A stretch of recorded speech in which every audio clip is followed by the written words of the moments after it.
నెల్లూరు జిల్లా ధాన్యం కొనుగోళ్లకు సంబంధించి వివరాలను వైసీపీ జిల్లా అధ్యక్షులు సర్వేపల్లి ఎమ్మెల్యే కాకాని గోవర్ధన్ రెడ్డి వెల్లడించారు.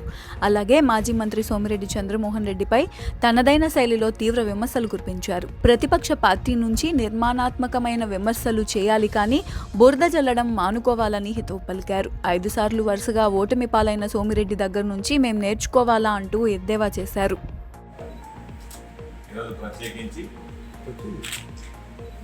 జిల్లాలో రాష్ట్రంలో విస్తారంగా వర్షాలు కురియడం, ప్రజలందరూ కూడా ప్రధానంగా రైతులు సంతోషంగా చాలా సంవత్సరాల తర్వాత రాజశేఖర రెడ్డి గారు ముఖ్యమంత్రిగా ఉన్నప్పుడు ఎటువంటి పరిస్థితులు ఉన్నాయో మరలా తిరిగి అటువంటి పరిస్థితులు రైతులకి ఆనందం కలిగించేటువంటి పరిస్థితి రావడాన్ని ప్రతి ఒక్కరూ హర్షించేటువంటి పరిణామం. అయితే ఎప్పుడు లేనటువంటి విధంగా నెల్లూరు జిల్లా రైతాంగం 2 పంటలు సమృద్ధిగా సాగునీరు అందిపుచ్చుకొని సాగు చేసుకుని పంటలు పండించుకోవడం జరిగింది. బహుశా నాకు తెలిసి ఏ ముఖ్యమంత్రి ఏ ప్రభుత్వం చేయనటువంటి విధంగా గతంలో మొన్న జరిగినటువంటి మొదటి పంట ఎక్కడ అవసరమైతే అక్కడ ధాన్యం కొనుగోలు కేంద్రాలు చేసి సరికొత్త రికార్డ్ నెల్లూరు జిల్లాకు సంబంధించినటువంటి రైతుల దగ్గర ధాన్యాన్ని సేకరించి రైతుల ఖాతాలలోకి 793 కోట్ల రూపాయలు ఒక్క నెల్లూరు జిల్లాకు సంబంధించినటువంటి రైతాంగం దగ్గర ధాన్యం కొనుగోలు కేంద్రాల ద్వారా సేకరించినటువంటి ధాన్యానికి 793 కోట్ల రూపాయలు నిధులు రైతుల ఖాతాలో జమ చేయడం జరిగింది. 3,000 కోట్ల రూపాయలతో ధరల స్థిరీకరణ నిధి ఏర్పాటు చేస్తానని చెప్పినటువంటి ముఖ్యమంత్రి గారు అధికారంలోకి వచ్చిన తర్వాత 3,000 కోట్ల రూపాయలతో ధరల స్థిరీకరణ నిధి ఏర్పాటు చేసి ధాన్యాన్ని మీరు రైతులు పండించినటువంటి ప్రతి గింజ ధాన్యాన్ని సమీకరించండి, కొనుగోలు చేయండి. ఒకవేళ ఈ 3,000 కోట్ల రూపాయలు ప్రభుత్వం నష్టపోయినా పర్వాలేదు, రైతులకు అండగా నిలవాల్సినటువంటి సందర్భం అని చెప్పి ప్రతి గింజ ధాన్యాన్ని కొనుగోలు చేయడానికి గతంలో కన్నా రెట్టింపు స్థాయిలో నెల్లూరు జిల్లాలో ధాన్యం కొనుగోలు కేంద్రాలను ఏర్పాటు చేసి ధాన్యం కొనుగోలు కేంద్రాల ద్వారా ధాన్యాన్ని సమీకరించి ఒక సరికొత్త రికార్డు వైఎస్ఆర్ కాంగ్రెస్ పార్టీ ప్రభుత్వం అధికారంలోకి వచ్చినటువంటి వెంటనే జగన్మోహన్ రెడ్డి గారు ముఖ్యమంత్రి కాగానే తొలి పంటకు సంబంధించి రికార్డు సృష్టించడం జరిగింది. 2వ పంట వచ్చింది. ఈ మధ్యకాలంలో ఎవరు కూడా 2వ పంట గురించి పాప రైతులు ఆలోచన చేసినటువంటి పరిస్థితి కూడా లేదు. ఎందుకంటే చంద్రబాబు నాయుడు గారు ఎప్పుడున్నా సరే వర్షాలు రావు అనేక సందర్భాలు చెప్పని చంద్రబాబు నాయుడు గారు తరువు కమల పిల్లలు లాంటి వాడు కాబట్టి దాని గురించి మనం పెద్దగా మాట్లాడుకోవాల్సినటువంటి అవసరం లేదు. అయితే ఈసారి కూడా రాజశేఖర రెడ్డి గారు ఉన్నప్పుడు 2వ పంట పండించుకున్న రైతులు ఆ తర్వాత చాలా సంవత్సరాల తర్వాత మళ్ళీ సమృద్ధిగా పూర్తి స్థాయిలో 2వ పంట పండించుకునేటువంటి అవకాశం వెసులుబాటు కలిగింది. అయితే 2వ పంటకు వచ్చి అసాధారణ పరిస్థితి మనం ఎవరూ కూడా ఊహించినటువంటిది. బహుశా ఈ రోజు ఉన్నటువంటి మన జనరేషన్ ఏది కూడా అసలు కనీసం ఊహలకు అందినటువంటి విధం. ఎప్పుడు కూడా లాక్డౌన్ అని జనాలు బయటకు వచ్చేటువంటి పరిస్థితి లేకుండా ఏమి లేకుండా అనధికారికంగా కర్ఫ్యూ వాతావరణం, ఇంట్లో నుంచి బయటకు రావాలంటే భయం, ఏది చేయాలన్నా సరే ఆరోగ్య సమస్యలు, కాబట్టి అనేక రకాలైనటువంటి సమస్యలు ఎదుర్కొన్నాం. బహుశా నాకు తెలిసి దాదాపు 100 సంవత్సరాలుగా ఇటువంటి పరిస్థితి ఉత్పన్నం కాలేదని చెప్పని చాలా మంది చెప్పేటువంటి సందర్భం. ఇటువంటి పరిస్థితుల్లో కూడా పాప రైతులు 6 కాలం శ్రమించి నీళ్లు వచ్చాయి, ఏదో ఒక విధంగా పంటలు పండించుకోవాలని చెప్పి వ్యయ ప్రయాసాలు వచ్చి ఈరోజు నెల్లూరు జిల్లా రైతాంగం పంటలు పండించుకోవడం జరిగింది. అయితే దానికి సంబంధించి సాగునీరు అందించడంలో కానీ రైతులు పంట పండించుకునేదానికి కానీ ఉన్నటువంటి అధికారులు కానీ ప్రజాప్రతినిధులు కానీ ప్రభుత్వం కానీ పూర్తి స్థాయిలో సహాయ సహకారాలు అందించింది. అయితే దిగుబడి తక్కువ కావడం, అకాల వర్షాలు రావడం, రైతుల పాపం అనేక రకాలైనటువంటి సమస్యలు ఎదుర్కోవడం జరిగింది.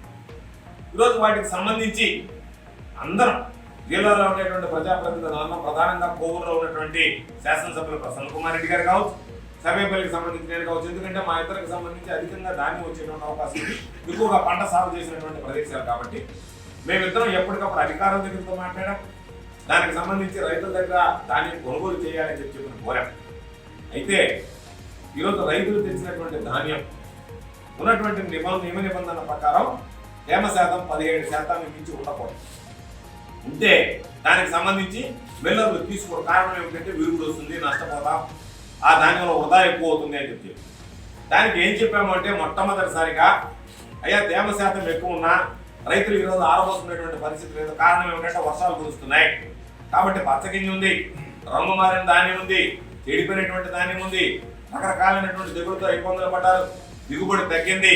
బయట ఈ రోజు ఎవరన్నా దళారులు కొనుక్కొని పోతారు అనుకుంటే ఆ దళారుల మీద ఆశపడ్డా సరే వాళ్ళు కూడా నిరాకరిస్తున్నారు. కారణం ఏమిటంటే ధాన్యం తరలించడానికి రవాణా సౌకర్యాలు లేవు కాబట్టి బయట వ్యక్తులకు ప్రైవేట్ వ్యక్తులు కొనడానికి సాహసించడం లేదు. కాబట్టి వాళ్ళకు ఉన్నటువంటి ఒకే ఒక ఆశ, ప్రభుత్వం తప్పనిసరిగా రైతులను ఆదుకుని ధాన్యం కొనుగోలు చేయాల్సిందేనని చెప్పి కోరడం జరిగింది. దాని మీదట మంత్రులైతే ఏమి, జిల్లా అధికారులైతే ఏమి, రైస్ మిల్లర్లతో కూర్చోబెట్టారు, అదేవిధంగా రైతు ప్రతినిధులతో కూర్చోబెట్టారు. అధికారులు అందరూ కూర్చొని మాట్లాడి 17% తేమ ఎక్కువ ఉన్నా సరే కొని తీరాల్సిందేనని చెప్పాం తప్ప ఎక్కడ కూడా మిర్రర్లకు సంబంధించి వెసులుబాటు కల్పించకండి, బాయిల్డా చేసుకొని వాడు కావాలంటే ఎఫ్ఐకి ఇచ్చుకునేటువంటి అవకాశం కల్పించండి అని చెప్పి కోరారు. దాని మీద అధికారులు స్పందించారు, మిల్లర్లను ఒప్పించాలని చెప్పి పట్టుబట్టాం, రైతులు అంగీకరించారు. 17% కనుక ఉంటే తప్పనిసరిగా దానికి సంబంధించి గిట్టుబాటు ధర ప్రభుత్వం ఏదైతే ప్రకటించిందో ఆ గిట్టుబాటు ధర ప్రకారం ఇచ్చి మనం ఒకవేళ ఆ విధంగా కాకుండా ఎక్కడన్నా తేమ శాతం అధికంగా ఉన్నా సరే మిల్లర్లు కొని తీరాల్సిందే, దామాషా పద్ధతిని కావాలంటే మీరు సర్దుబాటు చేసుకోండి అని చెప్పి ఒక నిర్ణయం తీసుకోవడం జరిగింది. అంతే తప్ప రైతులకు సంబంధించి ఎక్కడ కూడా ఇబ్బందులు లేకుండా సాఫీగా సజావుగా ధాన్యాన్ని కొనుగోలు చేయమన్నాం. మిల్లర్ల దగ్గరికి రైతులు ధాన్యం తీసుకెళ్లారు. మిల్లర్లతో నేను మాట్లాడాను, అధికారులు మాట్లాడారు, అధికారులు పంపించాం. బ్యాంక్ గ్యారెంటీ ఇవ్వకపోతే జిల్లా కలెక్టర్ గారికి చెప్పాం, మిల్లర్ల మీద అవసరమైతే మూసివేయడానికైనా సిద్ధపడండి, మిల్లర్లు బ్యాంక్ గ్యారెంటీ ఇచ్చి తీరాల్సిందే, రైతుల దగ్గర కొని తీరాల్సిందే అని చెప్పి నిబంధనలు పెట్టాం. అనేక రకాలైనటువంటి సమస్యలు వచ్చాయి. ఈరోజు సాధారణంగా మనకు ఉన్నటువంటి సివిల్ సప్లైస్ గోడౌన్స్ ఉన్నాయి. సివిల్ సప్లైస్ గోడౌన్లలో మన జిల్లాకు సంబంధించినటువంటి స్టాక్ మనం పెట్టుకునేటువంటి అవకాశం అసలు పాటింది. కానీ ఈసారి ప్రతిసారి లాగానే మనకన్నా ముందు ఈస్ట్ గోదావరి, వెస్ట్ గోదావరిలో ధాన్యం ఈరోజు వస్తుంది బయట. దాన్ని మన జిల్లాలో స్టోర్ చేసి వాళ్ళ అవసరాలు మళ్ళీ తీసుకెళ్ళిపోతారు సివిల్ సప్లైస్ గోడౌన్స్ నుంచి. మన ధాన్యాన్ని మనం నింపుకుంటాం. ఈసారి మళ్ళీ రెండో పంట కూడా రికార్డ్ స్థాయిలో వచ్చింది. వచ్చినటువంటి ధాన్య నిల్వలు మొత్తం అధికారులు అప్రమత్తంగా వ్యవహరించలేదో, ముందస్తు చర్యలు తీసుకోలేదో దానికి సంబంధించి ఇక్కడ తరలించారు. కానీ మన గోడౌన్లు నెల్లూరు జిల్లాలో ఉండేటువంటి గోడౌన్స్ అన్ని ఇతర జిల్లాలకు సంబంధించినటువంటి ధాన్యాన్ని బియ్యాన్ని తీసుకొచ్చి నింపేసి పిల్లల దగ్గర ఇక్కడ మనం నింపుకున్నదానికి కూడా అవకాశం లేకపోయింది. దాని మీద ఇప్పుడు ఉన్నటువంటి గోడౌన్లో ఖాళీ చేయించున్నాం. ఖాళీ చేయించి మీరు ఏదో ఒక విధంగా ధాన్యాన్ని నింపమన్నాం. మిల్లర్ల దగ్గరికి ధాన్యం తీసుకెళ్తే మిల్లర్లు చెప్పినటువంటి మాట, ఈ ధాన్యం ఈరోజు విపరీతంగా వస్తుంది, మేము ఆడించి పంపించాలి అంటే గోడౌన్లో ఖాళీగా లేవు, మా దగ్గర ఈరోజు వర్కింగ్ స్పేస్ తక్కువగా ఉంది, కాబట్టి మేము ఈరోజు దించుకోవడంలో జాప్యం జరుగుతుంది అంటే ఏదో ఒక విధంగా వాటిని దించి ఈరోజు రైతులకు సంబంధించి బస్తాలు ఇవ్వడంలో సమస్యలు వస్తే పరిష్కరించాం. రైతులకు సంబంధించి ఇచ్చిన తర్వాత రవాణా సౌకర్యాలు వస్తే దానికి సంబంధించి రవాణాలో సహకరించాం. మిల్లర్ల దగ్గర ధాన్యం దించలేదంటే దించమని చెప్పుకోరాం. అనేక రకాలైనటువంటి ఇబ్బందులు పడి ఈరోజు పాపం రైతులను ఆదుకోవాలని లక్ష్యం. ఇదేదో మా గొప్పతనంగా మాట్లాడటం లేదు, ఇది మా బాధ్యతగానే భావించాం. ఆ బాధ్యతను నిర్వర్తించడానికి సాయశక్తుల కృషి చేశాం. ఈ జిల్లాలో ఎక్కడ రైతాంగానికి ఇబ్బందులు రాకూడదు అన్నటువంటి మాట చూసాం తప్ప మిల్లర్లను నెత్తినేసుకునో రైతులను ఇబ్బంది పెట్టాలనో ఏ ఒక్క సందర్భంలో కూడా ఆ విధంగా ఆలోచన చేసినటువంటి పరిస్థితి లేదు. ఈరోజు ఒక్కసారి జిల్లాకు సంబంధించి చూస్తే ఆన్లైన్ కింద 181,598 టన్నులు నిన్న సాయంకాలానికి సేకరించాం. అంటే 2,14,000 పుట్ల ధాన్యం రెండో పంటకు సంబంధించి. ఆఫ్లైన్లో అంటే ఎప్పుడైతే ఆన్లైన్లో బ్యాంక్ గ్యారెంటీలు రాలేదు, రైతులు ఆతృత పడుతున్నారు, తీసుకువెళ్ళాలి. బ్యాంక్ గ్యారెంటీతో సంబంధం లేకుండా, ఆన్లైన్తో సంబంధం లేకుండా వచ్చినటువంటి వాళ్ళకి వచ్చినట్టుగా ఆఫ్లైన్లో ట్రిప్ షీట్ ఇచ్చి మిల్లర్ల దగ్గర తీసుకొచ్చి దించాం. తర్వాత కావాలంటే ఆన్లైన్ చేసి వాళ్ళకి చెల్లింపులు చేస్తామని చెప్పి అది సుమారుగా 33,719 టన్నులు, అంటే 39,670 పుట్లు. అంటే ఒక్క రెండో పంటకు సంబంధించి ఈ జిల్లాలో ఈ సంవత్సరం 2,15,317 టన్నులు. 2,15,317 టన్నులు అంటే 2,53,670 పుట్లు నిన్న సాయంత్రానికి రెండో పంటకు సంబంధించి నెల్లూరు జిల్లాలో ధాన్యం కొనుగోలు కేంద్రాల ద్వారా సేకరించడం జరిగింది. ఇది ఒక రికార్డ్. ఇది నెల్లూరు జిల్లాకు సంబంధించి ఎంత రికార్డ్ అంటే రెండో పంట 2,53,670 పుట్ల ధాన్యం ఈరోజు మిల్లర్ల దగ్గర సేకరించి ధాన్యం కొనుగోలు, రైతుల దగ్గర నుంచి ధాన్యాన్ని కొనుగోలు చేయడం జరిగింది. ఈరోజు మేము బాధపడటం లేదు, కానీ మీరు మాకు సూచనలు ఇవ్వకుండా పర్వాలేదు, సలహాలు ఇవ్వకపోయినా నష్టం లేదు, మేము బాధపడటం లేదు. కానీ పని చేస్తున్నటువంటి ప్రభుత్వాన్ని, పని చేస్తున్నటువంటి ప్రజాప్రతినిధుల్ని, పని చేస్తున్నటువంటి శాసనసభ్యుల్ని మీరు నోటికి ఇష్టం వచ్చినట్టుగా మాట్లాడడం అనేటువంటిది సరైనటువంటి పద్ధతి కాదు.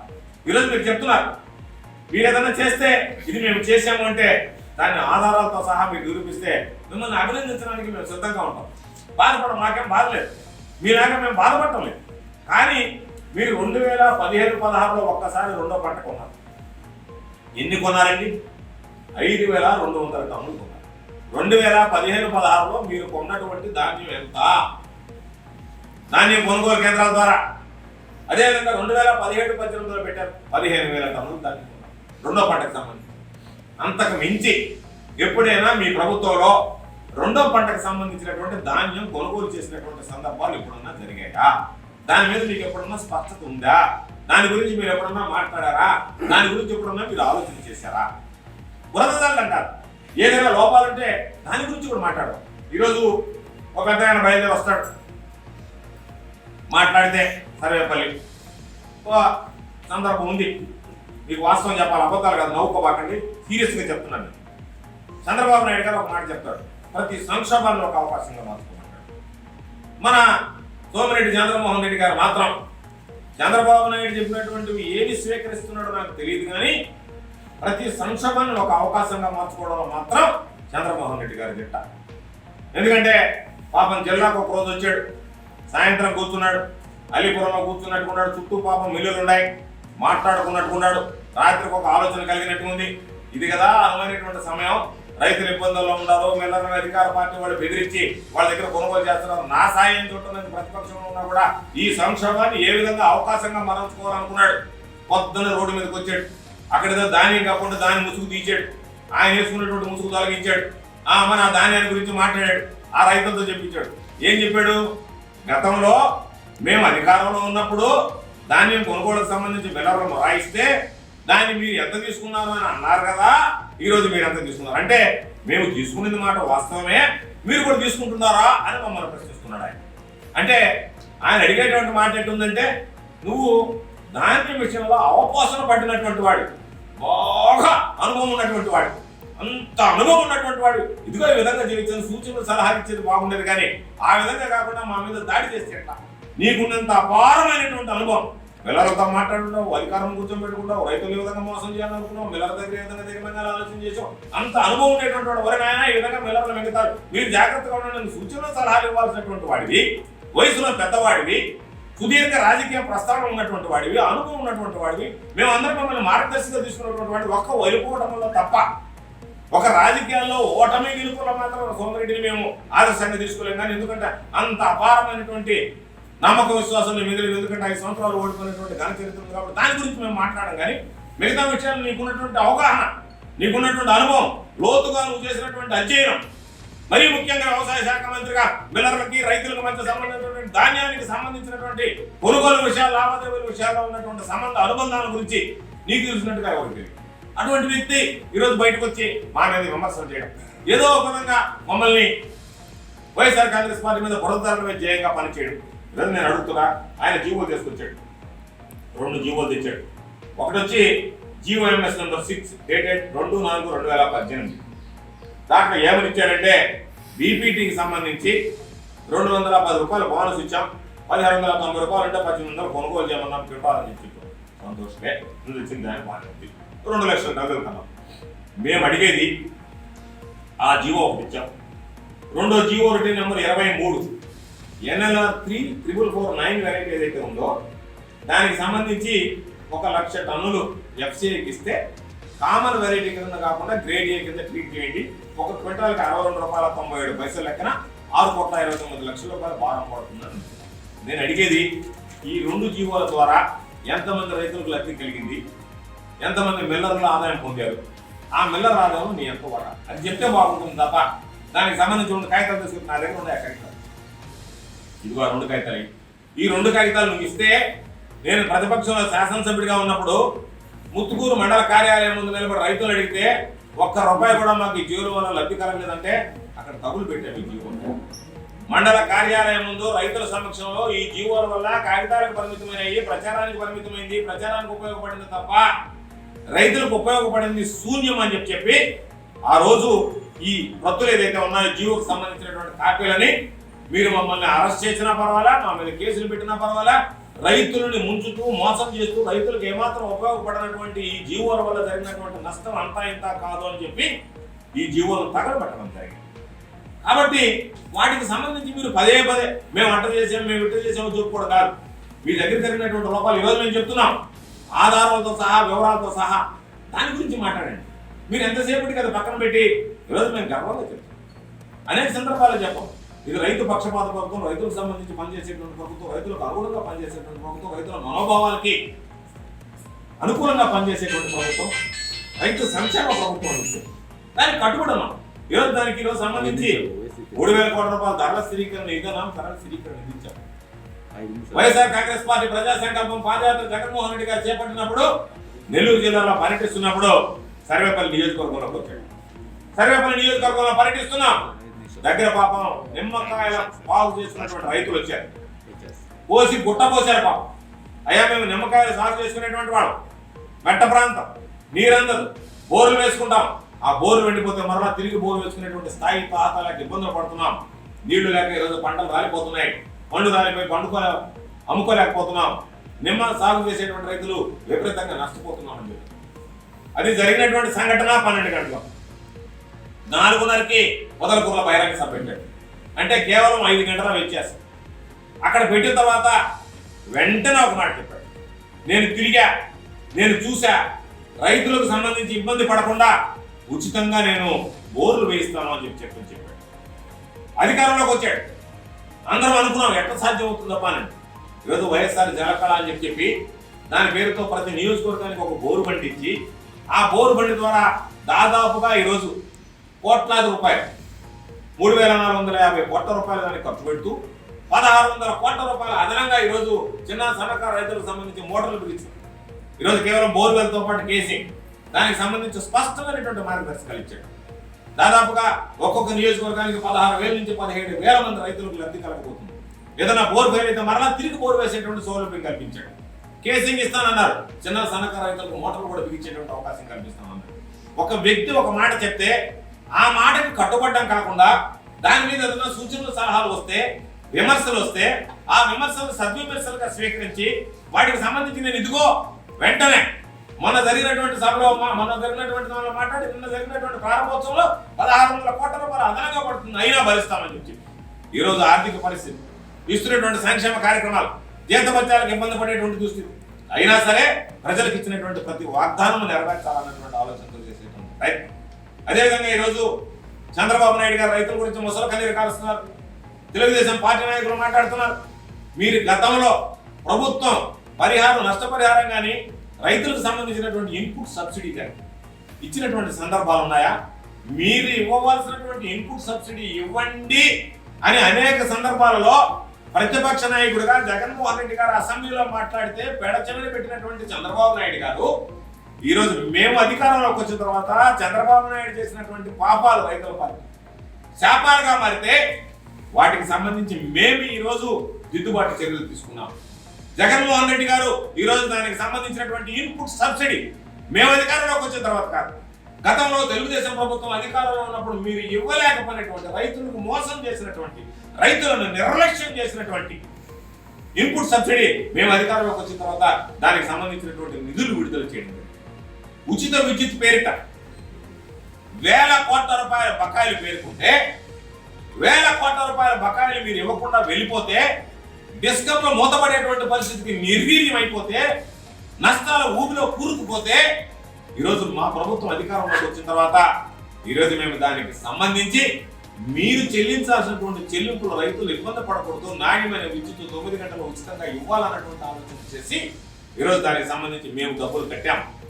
నేను పత్రికా విలేకరులకు చెప్తున్నా, మాట్లాడేటువంటి తెలుగుదేశం పార్టీ నాయకులకు చెప్తున్నా, కోతవేట దూరంలో సర్వేపల్లి నియోజకవర్గంలో ప్రైవేట్ ధర్మల్ విద్యుత్ కేంద్రాలు ఉన్నాయి.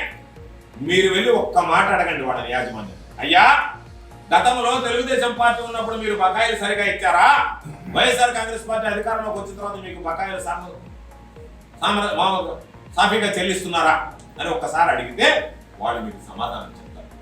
ఎందుకంటే ఏ ఒక్క రోజు కూడా విద్యుత్కు అంతరాయం కలగకూడదు, ఇబ్బంది పడకూడదని రైతులు పాపం ఏదో ఒక చిన్న పొరపాటు జరిగితే జిల్లాకు సంబంధించి ఆందోళన కలిగింది. రైతుల ఆందోళన మేము అర్థం చేసుకుంటాం. రైతులు ఎక్కడన్నా ఆవేశపడ్డా మేము సంయమనం పాటించాం. రైతుల విషయంలో జాగ్రత్తగా ఉండాలనుకున్నాం. ఎందుకంటే రైతులు కడుపుమంటే తెలిసినటువంటి వాడు, రైతు బిడ్డలం, రైతుకు సంబంధించి అన్ని సమస్యల్ని సానుకూలంగా స్పందించాలన్నటువంటి ఆలోచన చేసేటువంటి వాడు. అటువంటి పరిస్థితుల్లో ఒక చిన్న సందర్భం జరిగి రైతులు పాపం రోడ్డు మీదకి వచ్చి నిరసనలు తెలిపితే దానికి సంబంధించి పొరపాటున ఎస్పీ గారు తొందరపాటుతో కేసులు నమోదు చేస్తే దానికి సంబంధించి మేము మాట్లాడే కేసులు ఎత్తివేస్తే మీకు వచ్చినటువంటి నష్టం ఏంటో చెప్పండి, మీకు జరిగినటువంటి అన్యాయం ఏంటో చెప్పండి. దాని మీద కూడా మమ్మల్ని విమర్శిస్తారు. ఈరోజు మేము మాట్లాడాం, రైతులకు సంబంధించి న్యాయం చేయమన్నాం, రైతులకు సంబంధించి కేసులు ఎత్తివేయమన్నాం, రైతులకు సంబంధించి ధాన్యం కొనుగోలు సాఫీలు జరుగుతున్నాయి. ఈ రోజు కూడా మా దగ్గర ఉన్నటువంటి లెక్కల ప్రకారం ఈ రోజు 8,000 పుట్ల ధాన్యం మీరు తీసుకొచ్చినా కొనడానికి బ్యాంక్ గ్యారెంటీలు సిద్ధంగా ఉన్నాయి మా దగ్గర. రైతులకు సంబంధించి మిల్లర్ల దగ్గర ఈ జిల్లాలోనే 8,000 పుట్లు కొనడానికి రెడీ చేశాం. పక్కన ఉన్నటువంటి తూర్పుగోదావరి జిల్లా నుంచి ఈ రోజు ట్రేడర్లు వచ్చారు, వాళ్ళకి సంబంధించి ధాన్యం పంపిస్తున్నాం. ఎక్కడ ఇబ్బందులు లేకుండా చర్యలు తీసుకున్నాం. కాకపోతే కొద్దిపాటి సమస్యలు వచ్చినప్పుడు ఆ సమస్యల పట్ల మనం అందరం కలిసి ఈ జిల్లాలో ఉన్నటువంటి రైతాంగానికి అండగా నిలవాలి తప్ప ఒకరి మీద ఒకరు బురద చల్లుకోవడం, ఒకరినొకరు విమర్శించుకోవడం. మనల్ని మనం విమర్శించుకుంటే రైతుల పాలిట మనం ప్రేమ చూపించినట్ట, రైతుల పాలిట పట్ల మనం అనుకూలంగా వ్యవహరించినట్ట, రైతుల పట్ల వ్యతిరేక భావన ఏర్పరచుకున్నట్ట అనేటువంటి ఆలోచించాల్సినటువంటి పరిస్థితి. అయితే ప్రతి విషయంలో ఈరోజు నేను చెప్తున్నా, రైతుల విషయంలో ఎప్పుడు మేము ఏదైనా అవసరమైతే ముఖ్యమంత్రి గారి దగ్గరికి వెళ్తాం. ముఖ్యమంత్రి గారు ఎంత పాజిటివ్ మైండెడ్ అనే దానికి వైఎస్ఆర్ జలకల్లో బోర్ల విషయం చెప్పారు. అదేవిధంగా ఆయన దృష్టికి వెళ్ళగానే ముందు రైతుల మీద కేసులు పెట్టారు, తీసింటారు. దాన్ని డ్రామాలు అన్నారు. బాధలేదు, మీరు ఏమన్నా ఏం మాట్లాడినా ఇబ్బంది ఏం లేదు, రైతులకు అర్థమైంది వీళ్ళు ఎటువంటి వాళ్ళని. ఇంకొక ప్రధానమైన సమస్య, ఈరోజు రైతులకు సంబంధించి మీటర్లు బిగిస్తామని చెప్పాం. ఏం మీకు అంత బాధ, ఏం జరిగిందని ఏం చెప్పాం? ₹1 రైతుల మీద అదన భారం పడుతూ అని చెప్పి. ఎందుకు రైతులకు సంబంధించి విద్యుత్ మీటర్లు బిగించాల్సి వచ్చిందంటే సంస్కరణలో భాగం అనేటువంటిది కాదు. సంస్కరణలు వస్తూ ఉంటాయి, సంస్కరణలు పోతూ ఉంటాయి. సంస్కరణలు అనేటువంటిది ఎప్పుడు జరిగేటువంటి నిరంతర ప్రక్రియ. ప్రతి మనిషి జీవితంలో వ్యక్తిగతంగా కానీ సామాజికంగా కానీ లేదా ఉన్నటువంటి పరిస్థితులను బట్టి కానీ అక్కడ ఉన్నటువంటి ప్రొఫెషనల్గా కానీ పరిపాలనా పరంగా కానీ అనేక రకాలైనటువంటి సంస్కరణలు వస్తాయి. ఆ సంస్కరణలు మనకు ఉపయోగపడతాయి లేదనేటువంటిది ఆలోచన చేసి ముఖ్యమంత్రి గారు వాటిని అమలు చేస్తారు తప్ప దీనికి 3,000 కోట్లకో 4,000 కోట్ల రూపాయలకో ఈరోజు ఒక ధాన్యానికి సంబంధించి ఒక స్కీమ్కి సంబంధించి ఈరోజు వేల కోట్ల రూపాయలు ఖర్చు పెట్టినటువంటి ముఖ్యమంత్రి గారు 4,000కో 3,000 ఆశ పెట్టేటువంటి వ్యక్తిత్వమా మనస్తత్వమా అనేటువంటిది రైతులందరూ అర్థం చేసుకోగలరు. ఎందుకు ఈరోజు మీటర్లు బిగిస్తున్నామంటే ఉదాహరణకి వేల కోట్ల రూపాయలు ఈరోజు ప్రైవేట్ వ్యక్తుల దగ్గర నుంచి కానీ లేదా దాన్ని ఈరోజు ఉన్నటువంటి ప్రభుత్వ రంగ సంస్థల నుంచి కానీ విద్యుత్తు ఉత్పత్తి అవుతుంది, కొనుగోలు చేస్తుంది. కొనుగోలు చేసినటువంటి పరిస్థితుల్లో కనీసం లెక్కలు లేనటువంటి పరిస్థితి. ఈరోజు ఒక 20,000 యూనిట్లు ఈ ప్రభుత్వం కొనుగోలు చేస్తుంది అనుకున్నాం. ఉదాహరణ 20,000 యూనిట్లు కొంటే అధికారులు ఏమని లెక్కిస్తున్నారంటే 5,000 యూనిట్లు ప్రైవేట్ వ్యక్తులు వాళ్ళ అవసరాలకు వాడుకున్నారు, అంతవరకు బిల్లులు చెల్లించారు. 15,000 యూనిట్లు రైతులు వాడుకున్నారు కాబట్టి బిల్లులు చెల్లించాల్సినటువంటి అవసరం లేదు అని చెప్పి లెక్క పెట్టి వదిలేస్తున్నారు. వాస్తవానికి ఆ 15,000 యూనిట్లు రైతులు వాడుకున్నారా, రైతుల పేరు చెప్పి ఇతరులు వాడుకుంటున్నారా, దుర్వినియోగం అవుతుందా అనేటువంటిది తెలుసుకోవాల్సినటువంటి కనీస బాధ్యత ప్రభుత్వం మీద ఉందని చెప్పి నేను విశ్వసిస్తున్నాను. రైతులు కూడా ఆలోచించాలని చెప్పి కోరుతున్నాను. ఎందుకంటే ఈరోజు మీరు ఇచ్చేటువంటి మనం కొనుగోలు చేసేటువంటి వేల కోట్ల రూపాయలు పెట్టేటువంటి విద్యుత్ దానికి సంబంధించి రైతుల పేరిట ఇతరులు దోచుకుపోతుంటే, ఇతరులు చౌర్యం చేస్తుంటే, ఇతరులు దానికి సంబంధించిన ఇతర అవసరాలకు వాడుకుంటుంటే వాటిని నిరోధించాల్సినటువంటి అవసరం ఉందా లేదా? లేదా రైతులకు సంబంధించినటువంటిది కాబట్టి ఎవరు చోరీ చేసినా అవసరం లేదనేటువంటి భావం లేదన్నా ఉందా? చిన్న చిన్న పరిశ్రమలు ఉంటే, చిన్న చిన్న పిండి మిల్లులు ఉంటే వాళ్ళందరూ ఈరోజు దొంగతనంగా విద్యుత్ వాడుకుంటున్నారు. కొంతమంది అధికారులు ఎప్పుడూ వెళ్తారు, వాళ్ళ మీద పనాయితీ వేస్తారు. అది కాదు పద్ధతి. ఈరోజు స్పష్టత వస్తుంది. ఈరోజు ఒక 20,000 యూనిట్లు కొనామంటే 10,000 యూనిట్లు ఈరోజు రైతులు వాడుకున్నారు. ఉచిత విద్యుత్ కింద మీటర్ల ద్వారా మనకి రీడింగ్ వచ్చింది తెలిసింది. మిగతా 10,000లో 5,000 యూనిట్లు బిల్లు కట్టారు. మిగతా 5,000 యూనిట్లు ఎక్కడికి వెళ్తున్నాయి అనేటువంటిది ఒక లెక్క, ఒక జవాబుదారీతనం విద్యుత్ శాఖలో ఏర్పాటు చేయాలనేటువంటి ఆలోచనతో ఈరోజు ఈ కార్యక్రమానికి శ్రీకారం చుట్టారు. దానికి సంబంధించి ఎవరో రూపాయి కట్టాల్సినటువంటి పని లేదని చెప్పారు. రేపు ఏదైనా మీకు కరెంట్ రాకపోతే ఏమైనా మీటర్ మీద ఇంత కరెంట్ కట్టించుకున్నావు, ఎందుకు నాకు నువ్వు కరెంట్ ఇవ్వడానికి ఇబ్బందులు పడుతున్నామని అడిగేటువంటి పరిస్థితి ఈరోజు రైతాంగానికి కలిగింది. పదే రైతులకు సంబంధించినటువంటి విషయం మీరు ₹1 కూడా ఉచిత విద్యుత్ సంబంధించి కట్టాల్సినటువంటి అవసరం లేదంటే జవాబారి పెంచడానికి వ్యవస్థని పారదర్శకంగా తయారు చేయడానికి ఈరోజు మీటర్లు బిగిస్తుంటే దాని మీద లేనిపోయినటువంటి రాద్ధాంతాన్ని సృష్టించి ఈరోజు రైతులను రెచ్చగొట్టి ఈరోజు మీరు ప్రాంతాల మధ్య చిచ్చు పెట్టారు రాజధాని విషయంలో. ఈరోజు మరలా ఆ దేవస్థానాలు ఈ దేవస్థానాలు అని చెప్పి మతాల మధ్య కులాల మధ్య చిచ్చు పెట్టారు. ఈరోజు మరలా రైతుల మధ్య చిచ్చు పెట్టేటువంటి ఒక ప్రయత్నం. ఇవన్నీ కూడా ఒక్కొక్కటిగా మీరు ఒక పథకం ప్రకారం చేసేటువంటి పరిస్థితి. కాబట్టి ఒకే విషయం చెప్పదలుచుకున్నాం. ఈరోజు వర్షాలు సజావుగా పడుతున్నాయి, రైతులు సంతోషంగా ఉన్నారు. పాపం మీకు మాత్రం వర్షాలు కురిస్తే కళ్ళలో నీళ్ళు వస్తున్నాయి. తెలియదు పాపం. ఎందుకంటే అయ్యో మన టైంలో రాలేదే, వీళ్ళ టైంలో వర్షాలు వస్తున్నాయే అని పాపం కళ్ళనీళ్ళు పెడుతున్న బాధపడుతున్నారు తప్ప మీ కంట రైతుకి పంటకి నీరు వస్తే తెలుగుదేశం పార్టీ నాయకుల కంటికి నీళ్ళు వస్తుంది. రైతులకేమో పంటకు నీరు వస్తే తెలుగుదేశం పార్టీ నాయకులకు మాత్రం కంటికి నీరు వచ్చేటువంటి దౌర్భాగ్యమైనటువంటి పరిస్థితి దిగజారిపోయింది. కాబట్టి ఈ ప్రభుత్వంలో ఇదే విధంగా కొనసాగితే మనకు పుట్టగతులు ఉండవు. కాబట్టి ఎప్పుడో ఒకసారి మన ఉనికిని కాపాడుకోవడానికి మనం కూడా వచ్చి ఏదో ఒక విమర్శలు చేయాలని చెప్పి మీరు చేసేటువంటి విమర్శలు హేతుబద్ధంగా ఉంటే, పద్ధతిగా ఉంటే, మీరు ఇచ్చేటువంటి సూచనలు సలహాలు అనుసరించాల్సినటువంటి పరిస్థితి వస్తే తప్పనిసరిగా ఉంటుంది పరిగణలోకి తీసుకుంటాం. అంతే తప్ప ఏదో మీరు మాట్లాడేటువంటి మేము ఆ రోజు తిన్నాం సరేనాయా ఒప్పుకున్నాం ఈరోజు మీ సంగతి ఏందనేటువంటిది కాదు. మేము తిన్నాం కాబట్టి మీరు కూడా తింటారంటే అందరూ దొంగలాగా చూసినట్టు ఎందుకుంటారు? ఉండరు కదా. రైతులు గడుపు కొట్టేటువంటి అలవాటు వైఎస్ఆర్ కాంగ్రెస్ పార్టీలో ఎవరికి లేదు కదా. తెలుగుదేశం పార్టీకి ఆనవాయి. మీరు గమనించారా లేదా? ఈరోజు అన్ని అభివృద్ధి సంక్షేమ కార్యక్రమాలు చేస్తే నేరుగా నగదు బదిలీ చేస్తున్నాం. పాపం సమరహాయంలో కూడా జరిగాయి. నీరు చెట్టు రైతు రథం. ఈరోజు నీరు చెట్టు అంటే రైతులు అడ్డం పెట్టుకుని బిల్లులు దోచుకోవడం కాంట్రాక్టర్ రైతులకు ఉపయోగపడుతుంది. రైతు రథం అంటే పాప 4.5 లక్షలు ట్రాక్టర్ కూడా 6 లక్షల రూపాయలు రేటు చెప్పి రైతుల దగ్గర డబ్బులు దండుకోవడం 1.5 లక్షల సబ్సిడీ అని చెప్పి అంత తప్ప రైతుల్ని అడ్డం పెట్టుకుని దోచుకోవడం ఏదైనా జరిగిందంటే తెలుగుదేశం ప్రభుత్వం హయాంలో జరిగింది. రైతుల గురించి, రైతుల అభివృద్ధిని గురించి, రైతుల సంక్షేమాల గురించి, రైతులు సంక్షోభ సమయంలో ఉంటే గట్టెక్కించాలనేటువంటి ఆలోచన ఏదైనా చేసిందంటే వైఎస్ఆర్ కాంగ్రెస్ పార్టీ చేసిందని చెప్పి సందర్భంగా తెలియజేస్తూ, ఎవరు ఎన్ని విమర్శలు చేసినా సరే ఇది రైతు పక్షపాత ప్రభుత్వం, రైతు పక్షపాత ముఖ్యమంత్రి, రైతులకు అభివృద్ధి కోసం పనిచేసేటువంటి ప్రభుత్వం, రైతుల సంక్షేమ విజయంగా పనిచేసేటువంటి పరిస్థితి నెల్లూరు జిల్లాలో ఉంటుంది తప్ప మరొక ఆలోచన ఉండదని చెప్పి ఈ సందర్భంగా స్పష్టం చేస్తుంది.